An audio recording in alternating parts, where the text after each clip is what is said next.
Hola a todos. Hoy nos embarcaremos en un viaje en el tiempo. Un viaje a un momento increíble que ocurrió hace 340 años.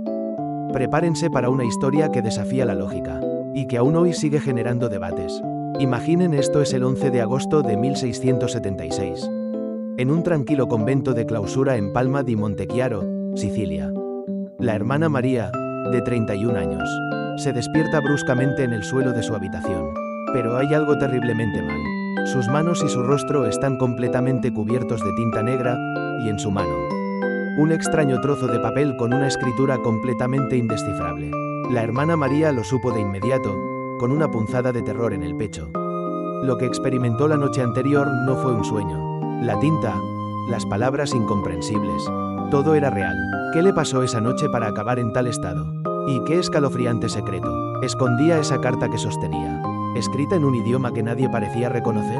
La hermana María, con la voz temblorosa por el miedo, les contó a las demás monjas lo que había vivido. Dijo que la noche anterior, el mismísimo diablo se le había aparecido en su celda, con una misión infernal: obligarla a escribir un texto impío para arrancarle su fe y corromper su alma. Cuando ella se negó rotundamente a ceder, afirmó que el demonio entró en su cuerpo y, poseyéndola, la forzó a escribir la carta con su propia mano. Sin embargo, a pesar de sus revelaciones sobre la posesión, la hermana María se mantuvo en un silencio sepulcral sobre el contenido exacto de las palabras escritas. Las demás monjas, testigos de su angustia y el estado en que la encontraron, aceptaron su relato como una aterradora verdad. Decidieron guardar la carta con el máximo cuidado, con la esperanza de que algún día, por la gracia divina, pudiera ser descifrada. Aunque fuera un escrito profano del diablo, pensaron que era de suma importancia saber qué mensajes oscuros contenía. ¿Fue el precio de la posesión? ¿O quizás una marca del diablo? A partir de ese día fatídico, la hermana María comenzó a sufrir síntomas extremadamente extraños y perturbadores. Caminando sola por los pasillos del convento, de repente sufría convulsiones violentas. Gritaba palabras incomprensibles y mostraba comportamientos completamente ajenos a su piadosa naturaleza. Su estado de salud se deterioró rápidamente, y no mucho después enfermó de una enfermedad desconocida y falleció. Lo más inquietante es que, hasta el último aliento, se llevó el secreto del contenido de la carta a la tumba. Durante los siglos siguientes, este misterioso escrito se convirtió en una obsesión para generaciones de académicos historiadores. Criptógrafos y místicos de diversas escuelas intentaron desesperadamente descifrar su significado, pero la escritura de la carta era tan única y extraña que no coincidía con ningún idioma o código conocido, y cada intento de investigación terminaba en un frustrante fracaso. El misterio persistía, más de 300 años después, cuando ya todos daban por perdida cualquier esperanza de descifrar el enigma. Llegó un anuncio asombroso y sin precedentes. En 2017, el Centro Científico Ludum en Catania, Italia, reveló al mundo que habían logrado descifrar la carta del diablo después de 340 años.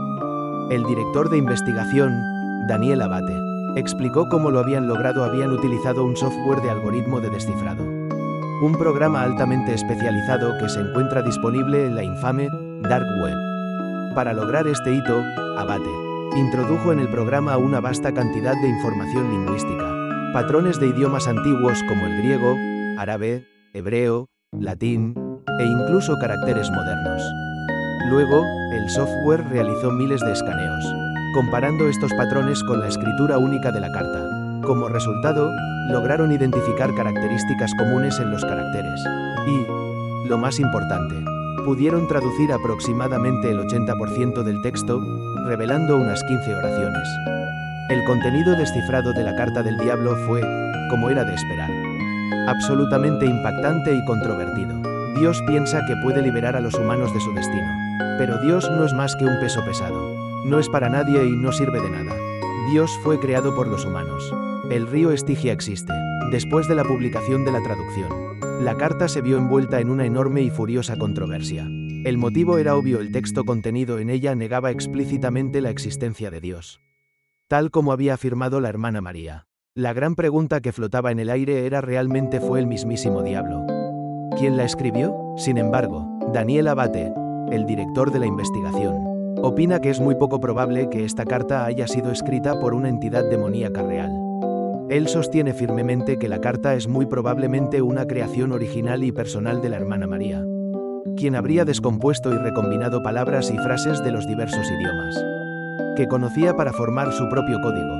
Como prueba de esta teoría, Abate destacó que la hermana María dominaba fluentemente varios idiomas, incluyendo el español, hebreo y etíope. Además, Daniel Abate añadió una hipótesis aún más audaz. Considerando los extraños síntomas que la hermana María comenzó a manifestar, que bien podrían haber sido confundidos con una posesión demoníaca. Es posible que ella padeciera una enfermedad mental, como el trastorno bipolar o algún tipo de esquizofrenia.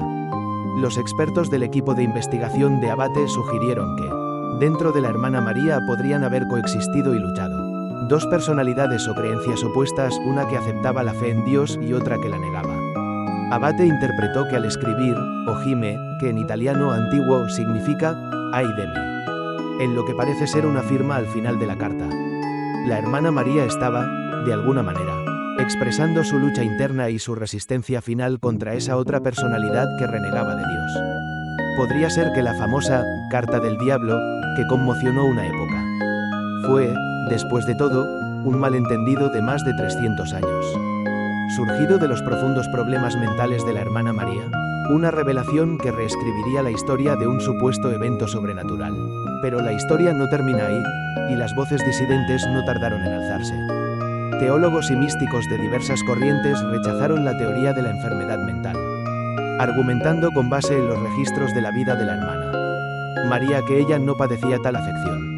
Señalaron que los síntomas extraños de la hermana María aparecieron después de la carta del diablo, y que antes de eso, ella había llevado una vida ejemplar, cumpliendo su misión como una devota religiosa. Añadieron que decir que la carta fue producto de una enfermedad mental sería menospreciar y deshonrar la memoria de la hermana María, quien supuestamente luchó contra el diablo hasta el momento de su muerte.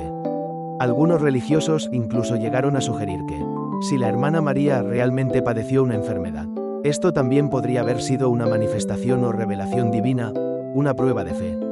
Esta postura refleja una diferencia de opinión similar a la que existe entre los médicos, que diagnostican a los pacientes con exorcismo, como trastorno bipolar, y los clérigos que insisten en que están poseídos por espíritus malignos.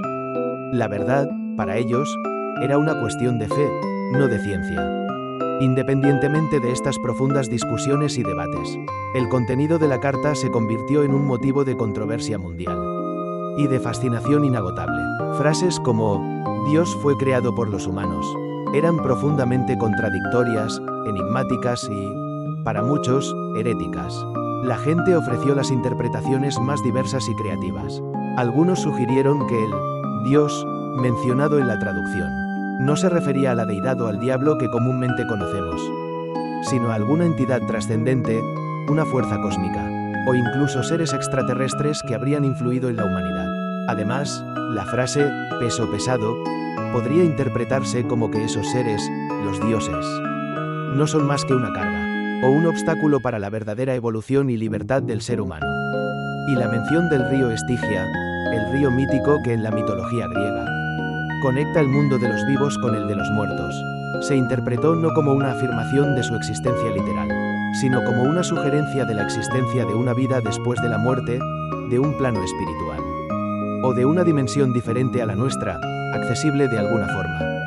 La carta del diablo, escrita por la hermana María, sigue siendo objeto de un intenso escrutinio y de innumerables interpretaciones por parte de expertos y no expertos hasta el día de hoy. Muchos creen firmemente que el 20% restante del contenido, que aún permanece envuelto en el más absoluto misterio, podría contener la clave, el mensaje central, la verdadera revelación que la hermana María intentó transmitir. ¿Qué quería realmente comunicarnos esa voz inescrutable a través de la mano de la hermana María? ¿Hace ya cientos de años? ¿Y cómo, en última instancia, deberíamos nosotros, desde nuestra perspectiva actual, interpretar esta carta tan enigmática y perturbadora? Esperamos que hayan disfrutado de este fascinante viaje a través de uno de los misterios más intrigantes de la historia. ¿Qué piensan ustedes sobre la carta del diablo? ¿Creen en la posesión, en la enfermedad, o en algo completamente diferente? Nos encantaría leer sus opiniones en los comentarios. No se pierdan nuestra próxima historia de misterio y suspenso. Asegúrense de suscribirse, darle me gusta al vídeo y activar las notificaciones para no perderse nada. Hasta la próxima, amigos.